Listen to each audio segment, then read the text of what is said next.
back to a brand new episode of Podcast from the Pitch. I am massively excited to be joined by the captain of the Finland national men's soccer team, Tim Sparv, who also plays his club football with HJK Helsinki.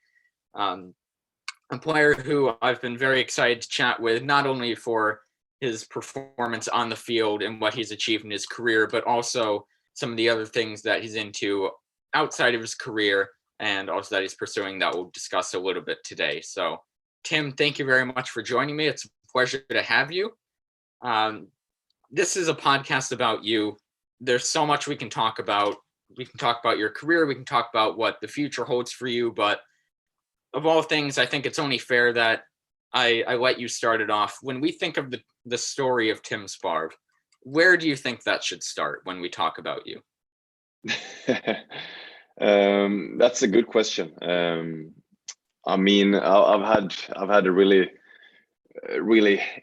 exciting career. I think I've been privileged in the way that I get to experience different cultures, different leagues, different countries. I've spent almost 18 years abroad, which has given me a lot of insights to how different football cultures operate. So I've been really privileged in that way. And my biggest dream when I was a young kid was being a professional footballer, and I definitely got the chance to experience that part of life, and I'm really happy for it, and really grateful.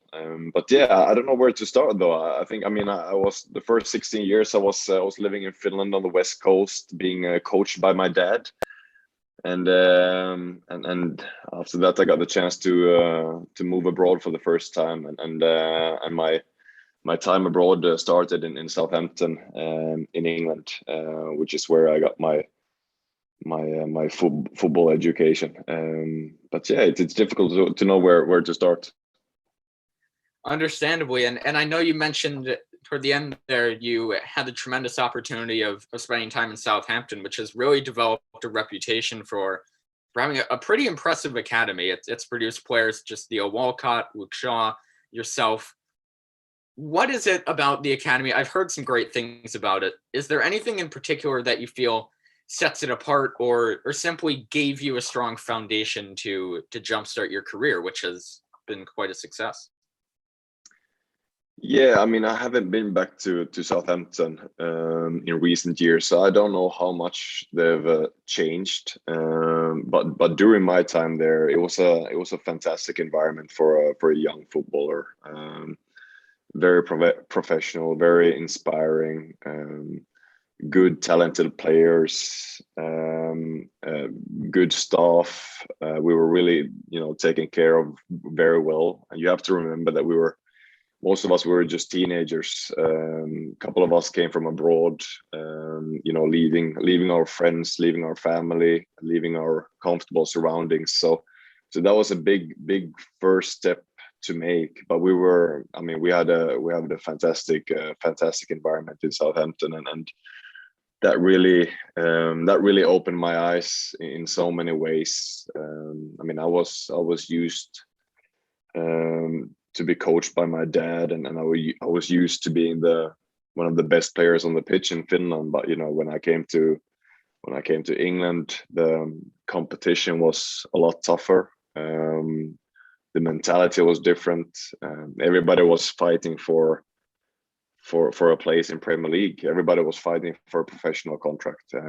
So that definitely opened my eyes to what it demands of you if you want to have a life in professional football. So I think I was always very dedicated when it came to training. I really like training. I think that, yes, I had some potential, but I think the reason why I got to play football at a decent level is because of my competitiveness, but also my eager to improve, and my eager to train a little bit harder than maybe most people. So I definitely saw that in Southampton as well, and then I had good people around me to guide me and help me and support me, because at that age, there's there's always going to be good days, but there's also going to be tough and challenging days. And I was thankful that I had a group of players and staff around me that could help me and support me even when I had a bad day. Very interesting. Thank you for sharing. And were there certain sacrifices you had to make? Were there certain concerns you had when you made that adjustment to living in Southampton? Because as you said, you are from Finland. Was it a struggle leaving and kind of beginning a new chapter of your life, pursuing a new opportunity in England? Well, I wouldn't say that it was a struggle initially, because it was. I really wanted to go somewhere where I could focus on football 100%.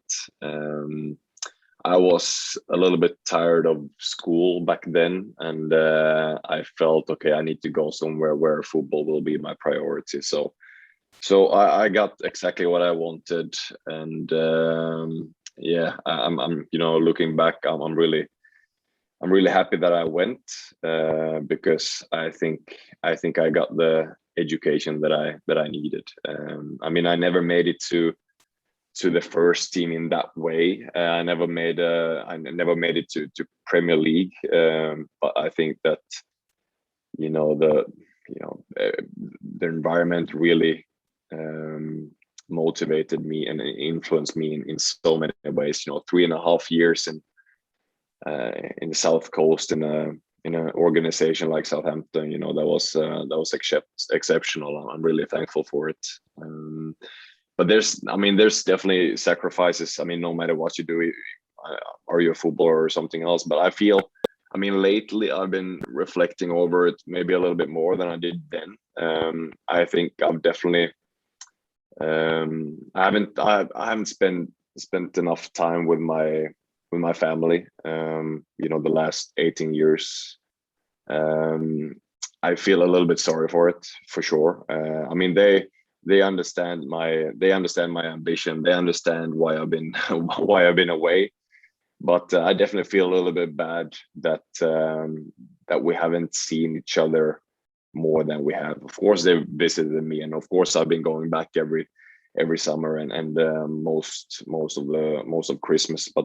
But it's still been a bit of a sacrifice, and I missed.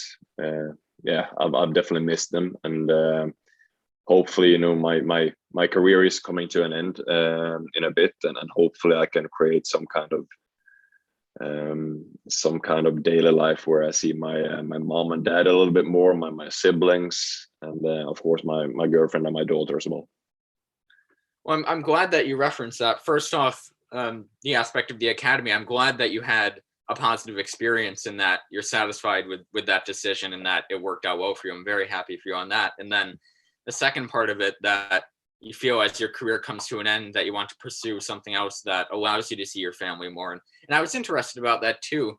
Not that you have to have a direct answer for it, because I know it's a lot to figure out, but your career, as you referenced, is coming toward in the later stages. Do you have an idea of what you would like to pursue once you hang up the boots?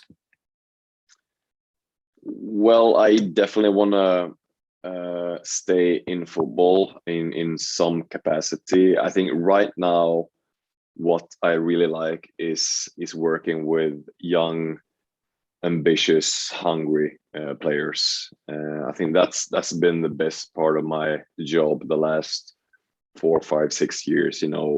Trying to help the next generation, trying to share some of your experiences, trying to make it easier for them so that they don't make the same mistakes as you do.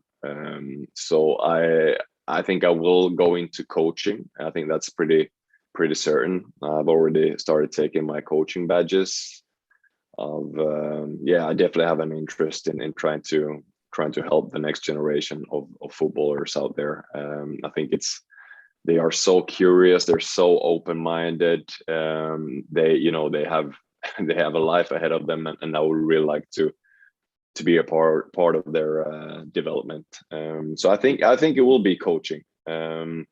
But at the same time, I would really like to have some time to study as well, besides coaching. And yeah, I will see what kind of daily life I can create for myself. But if I could somehow combine coaching with studying, then that would be my that would be a perfect life for me. Well, that's wonderful, and I appreciate that you mentioned both the coaching and the studying, because I've gone through your website. It's quite impressive, I have to say. I've read some of the blogs. I read the issue you did with the Players Tribune as well, and I thought that was intriguing in itself. And how important do you feel it is to diversify your talents and not just to stick to one thing? I know you, in one of your blogs, you referenced how you didn't just focus on football. Obviously, it's what you ended up devoting most of your attention to, but there were some other sports that you'd play, and even now there are different things that you're involved with, like the studying and the coaching badges and things like that. Yeah, I think for a long time, well, when I was younger, I was doing all kinds of sports. I think sports was a natural way of life where I came from. Football was always my number one sport, the sport that I loved. But I was also in doing athletics. I was doing floorball. I don't think you have floorball in in the US. We have ice hockey. That's probably the closest, but I've seen floorball, and it looks quite impressive. It's a cool sport, and Finland is one of the few countries that plays it. So we're definitely, I think we're actually the best in the world, which it doesn't tell you the whole truth, but we're proud of it. So yeah, I was doing floorball. I was athletics. Yeah, all kinds of stuff, and then I feel personally that's good for a young person, that you don't go all in on one sport too soon. I think it's mentally and physically better if you if you don't focus just on one sport. So I think that was a good start to my football career. And later on, I mean, for a long time, I was, when I was living abroad in England, Sweden, and Holland, the first 10, 12 years, it was, when I came home from training, I would sit on the couch looking at football games, and it was maybe a little bit too much of football at some point. I missed some different kind of stimulation, and I started reading more. I started studying. I made sure that I created a bit of a healthier lifestyle in a way, because I didn't want to have that feeling, that you come home from a training and maybe the training didn't go as you wanted. Maybe you were poor, or you got an injury or something, and then you would just sulk the rest of the day. I just felt that I could use my time a bit more effectively, and I think for my mental health, I think it made a world of good. Focusing on something else than your work. That's tremendous, and I think it's important what you mentioned there, how a healthy lifestyle includes being involved in different things, because when you're happier, you're healthier, and that's absolutely important. Now, shifting gears, people who know you are very likely to know about your involvement with Team Finland. Obviously, you're the captain, and I'd say it's a pretty big achievement to be in the European Championships. I can't phrase it like you can. What did that achievement mean to you? Just the entire process from qualifying to being involved. What did it mean to get Finland in a major tournament? Well,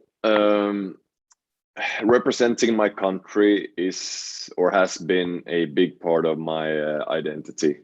That's for sure. I played my first youth national team games when I was 14 or 15. So it's been a big part of my life, big part of my career. I love playing for the national team, and this was the first time that the men's national team qualified for a major tournament. So it's indescribable. I mean, it was a fantastic achievement, and it means I mean, it means a lot to us players, but it means, even more to our supporters who have, waited for this day for such a long time. We've been really close, at a couple of occasions, but haven't really quite made it. So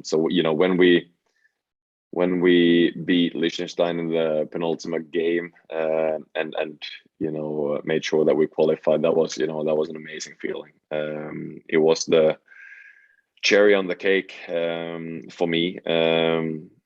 And like I said, playing for Finland has been a big part of my DNA, and I'm really, really grateful and thankful, and also being the captain in for the national team means a lot to me. So that's that's definitely something that I will remember. I think the day I quit, that was probably be the thing that I'm most proud about, for sure. But we're not there yet. We still have the World Cup qualifiers ahead of us. So I hope we can keep this momentum going and qualify, because the last few years in the national team has been amazing. We result wise, playing wise, we've taken steps forward, and we have a fantastic team, fantastic group of players and staff, and I'm really happy that I still get to be a part of it. Well, that's amazing, and it must have been an incredible honor, quite a marvelous achievement that it is. And if I may ask, why do you think it's come now? What do you think changed that got Finland into the tournament this time? That's a really good question. I've been asked this on so many occasions, and it's difficult to just name one thing. I think there's many things that just adds up and made us successful. I think we have, first of all, our team spirit is really good. I mean, we're not only teammates, but we're friends. We have a fantastic mentality where everybody works really hard for each other. We have no big egos. Everybody does exactly as they are expected to do.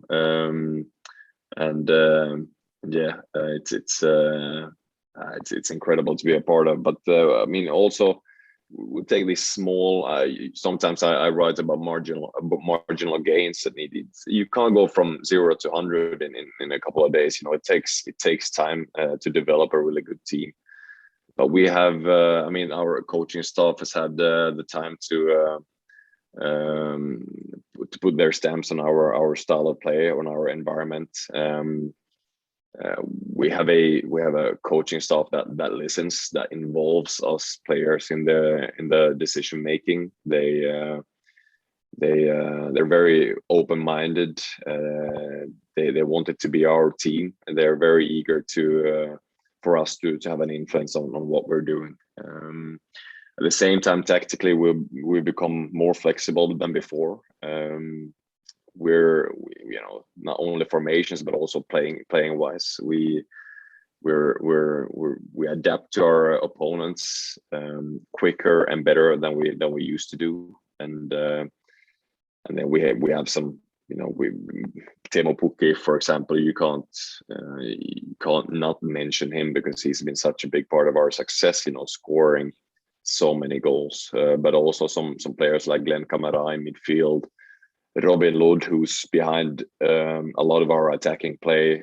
We have a defensive shape and defensive unity that makes it tough for any opponent. So there's many small things that makes a difference. But I think that having that environment where every player feels like they're a part of something bigger, where they have a sense of belonging, I think that's really essential. And where the coaching staff has had time to work with us, because you always have that feeling that when you come to the national team, it feels like coming home. That's great to hear, and I'm sure as a captain that you not only feel proud but responsible as a contributor to some of the massive success that has been achieved. I'm interested to hear from your progression as one of the younger players in the squad to where you are now as an older player, as kind of a mentor role as the captain. How do you feel your role has changed, and do you feel that you've become not only more comfortable, but as if you have more control in the environment that you're in now? Yeah, I mean, I really like um, when I yeah when I get a lot of responsibility, when I feel that my opinion matters. I think that has maybe got to do something with being an older player, and you have gained that experience. You're not only thinking about yourself anymore. You're thinking about the whole team. You're thinking about the group. You're thinking of how you as a team can be successful. So I think that's a natural personal development that most people go through.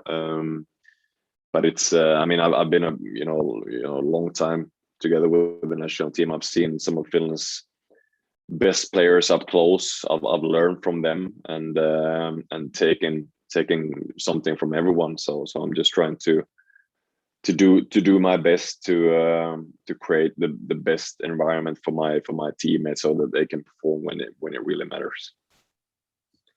Understood. Now, shifting to club football, I understand that HJK Helsinki are involved in the UEFA Conference League. Is that correct?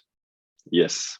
Now, is that something that excites you? I know it's a new league, it's a new competition. Is that something that, I mean, obviously it adds more games to the schedule, so it might be a bit more difficult. But is that something that you're excited about and the club's involved in? Yeah, definitely. I think it was a goal for everyone, players, staff, and the club fans to qualify for Europe. I think it's really important for a team like HJK for their image and of course financially, the money that they get in, they can invest back into the club, invest back into the academy. So it was really important that we qualified, and from a personal perspective, it means a lot of interesting games. I mean, we have some new teams that I've never played against, in new countries. So I'm really looking forward to that. I think it's good coming up against a team like Lask, for example, that we played this week. We rarely play against a team like them that are so dynamic, aggressive in their style of play. And we were, in the first half, we were a little bit shocked, I think, maybe surprised of how of their intensity, because it was on a completely different level than us. But these are moments for the players to learn and get better from, because we rarely come up against a team like this in the domestic league. So these games are important in so many ways, for the club financially, but also for the players to showcase themselves. We have some really good young players in the team. So I think that playing well in these games will also give them a lift, but it will also, put their names on some bigger clubs' papers. But we have our goal is to fight for the first two places and go through. I think that's very very ambitious, because it's not often that HJK are in Europe, but that's what we're going for. So I'm really looking forward to it as well. I haven't played much in Europe in the club level myself. In Midtjylland we had a really good run in the Europa League. Played some really interesting games against Napoli, Southampton, Manchester United, for example. So, and I still look back on those games with fond memories from those games. Especially being a big Manchester United fan, playing against your team, and stepping out on Old Trafford was a dream come true for myself. So playing in Europe is always special. Was it also an interesting return to Southampton as well, having experienced their academy, now playing against their senior team when you were with Midtjylland? Yeah, it was really nice to be back. I met some old friends. Still some people left in the staff, if I can remember correctly. So yeah, I'm coming back to St. Mary's, the stadium, and then yeah, seeing some familiar faces. That yeah, that was a huge deal. I mean, like I said, I had a really good time there, and yeah, I always say that I need to go and visit my old clubs, but you know, when you're actually playing, and I think it's really, you know, tough during your career to somehow find the time and space for it. So but that was really nice to go back. And you know, it was funny because I never score, but at the away game against Southampton, I actually scored against my old club. So that was a bit ironic. I saw that was a tremendous finish, I have to say. It was remarkable, a great shot. It was. Yeah, I mean, I think that actually the first touch is even better because I get it over to my left foot, which gives me at least a small chance of scoring. Because if I have it on my right foot, there's no way I'm gonna score. So I had a good first touch with my right and put it over to my left, and then I thought, okay, it's now or never. So that was fun. That was fun. Well, that's awesome. Well, I'm glad you were able to have that moment, especially, and it's a cool thing to score against your former club as well.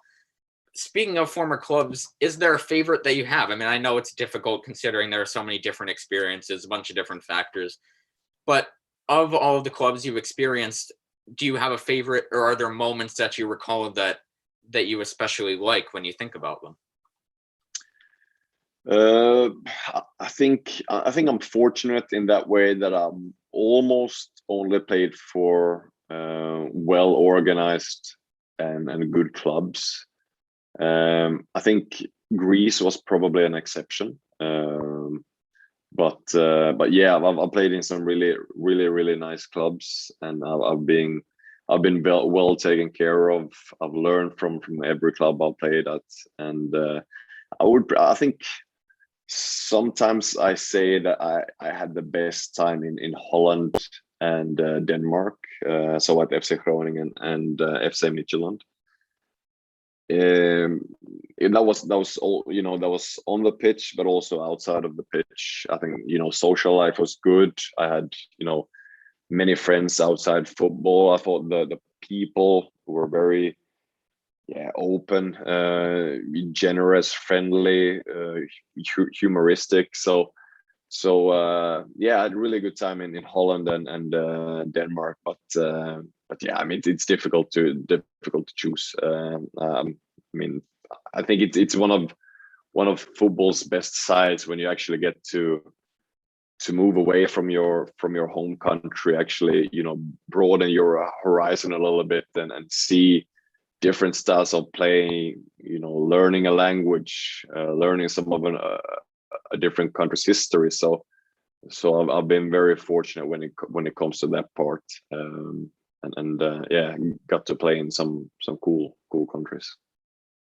Well, that's great. And you did mention there that it's important to have kind of an open culture and good relations. I know that you've written and spoke about the situation going on with the World Cup bid in Qatar, and also back with the Super League, back when that was a proposal that gained some momentum. Do you feel there's a disconnect in world football right now? How would you speak about it? Because there clearly have been some controversies there. There are some issues that deserve to be spoken about, and I know you are passionate and educated about those. What do you have to say about those issues? Yeah, there's. I mean, I feel that there's definitely a few issues, and I don't feel that we're all on the same page. I mean, you can take the World Cup in Qatar. I mean, that was a decision a long time ago, and I hope that these kind of decisions won't be taken in the future. But we also had the Super League. I feel that. I mean, it's so far from my values and how I look at the game and what sport should be about. So that really shocked me as well. I think it shocked everyone. It was really good to see that that's so many people took a stance, raised their voice, and made sure that that it wasn't, that they thought that it wasn't a good idea. So that was good to see. And also, now we're talking about having the World Cup every second year as well, which I also don't really like. So it's, I feel like we're pulling in different directions, and so many organizations and groups of people with different interests, and I feel like sometimes that we just need to take a step back and look at what is best for our game. I feel there's definitely a sense of where are we heading. Are we doing things only for the money? Are we thinking about the players? Are we thinking about the what's best for the supporters? So there's definitely many open questions right now, and it's difficult to know where to start. But when it comes to the World Cup in Qatar, I think that there's definitely space for people to raise awareness of some of the things that are not okay in that country. It's been uplifting to see that some countries and players have taking a stance and have tried to raise awareness on their different platforms. So that's really nice to see. But yeah, it's a bit concerning, to be honest, because you read stuff, you hear stuff, and you think, nah, this can't be right. So there's definitely a lot of different sides, different interests and ideas right now, and hard to actually understand what is going on. Yeah, no, I think you raise a great point there, and I appreciate you sharing that, because there's so much information going around right now. It's disappointing to see, and I agree with you that I don't think all the decisions that are being made necessarily reflect the values of the sport that exists. I mean, like the Super League, there's such a lack of competition that was presented there. It just completely kind of damaged the reputation of the game there. But I really genuinely appreciate you sharing that. And it's not the only tough things that we've experienced in sport in the past couple of years. I mean, the COVID-19 pandemic has been a massive concern recently, and although we're starting to see some progress, would you care to elaborate a little bit about some of the struggles that came with playing in a COVID environment? Obviously, the lack of fans and some other challenges that existed. Yeah, I must say, I thought that my team back then, FC Midtjylland, adapted to that situation really well. We could continue training in small groups. We took away all the extra activities. We didn't have any meeting inside. We didn't have a gym inside. We did everything outdoors. So that first initial period, I think the first maybe 5 or 6 months when I was there, I think that club really adapted and made it as well as they could for us players to continue doing our job. I mean, playing without fans is not what sport is about. I think just now I was just watching a Premier League game on TV, and it's just fantastic to see the fans at the stadium, to hear the noise after every tackle or poor refereeing decisions. I mean, that's what it's all about.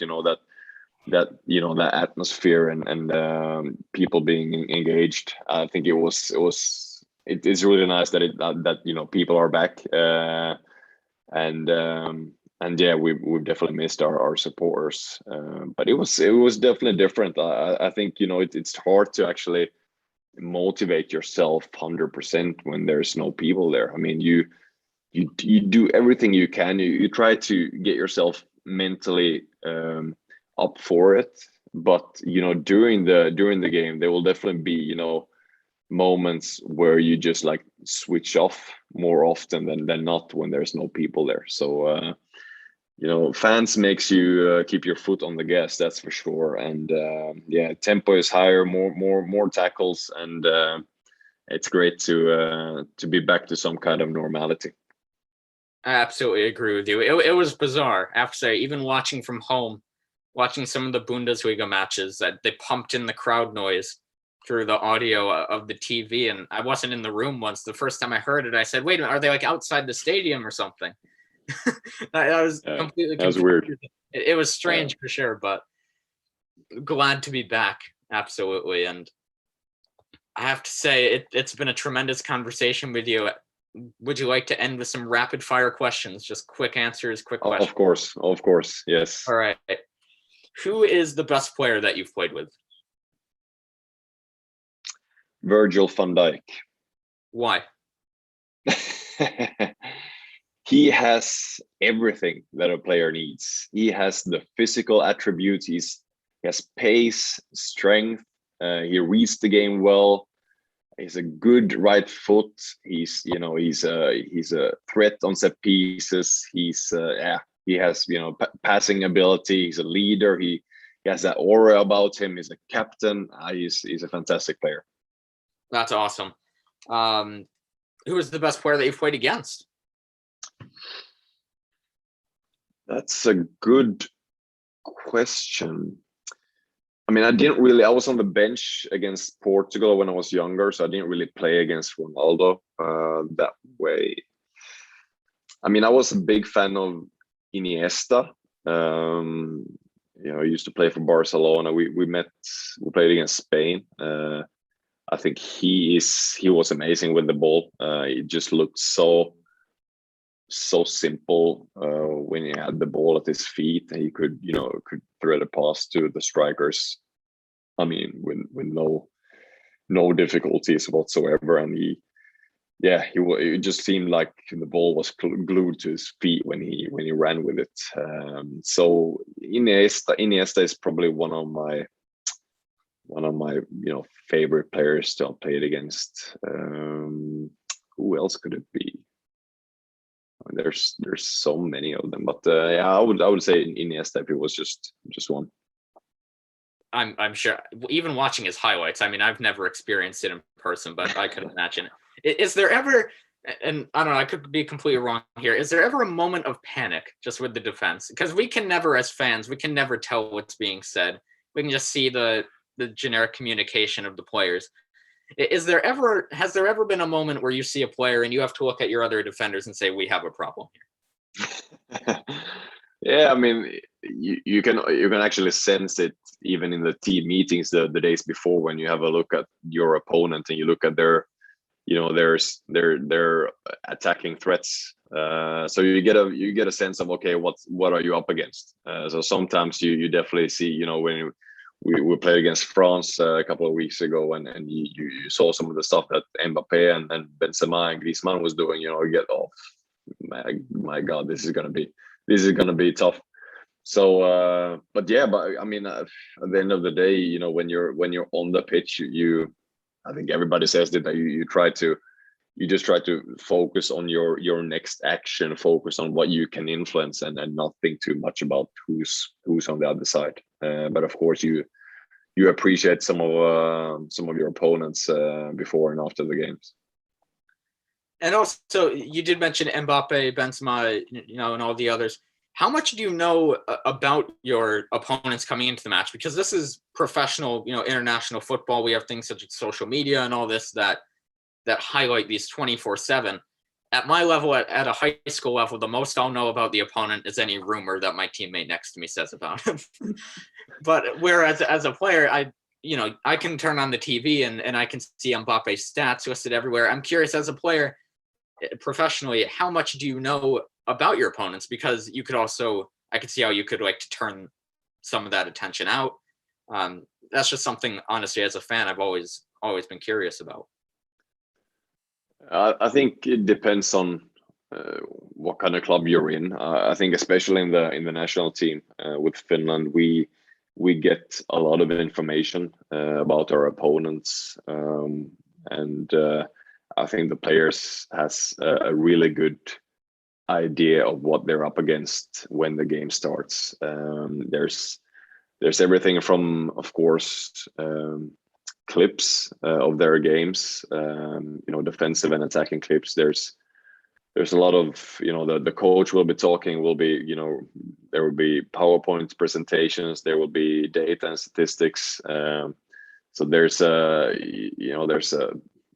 lot of information that we get, which hopefully will, make us well prepared and make us perform better. And then it's very individual. Some players just look at this in the meeting and then they forget the moment they step out of the meeting. So it's very individual. I think some players who have a responsibility of looking at the whole team and a more of a tactical responsibility. I think it's important that they know what's going to happen. But of course, you also have some players that just look at this and not really think about it and then just go into the game and do their normal stuff, which has worked for them before.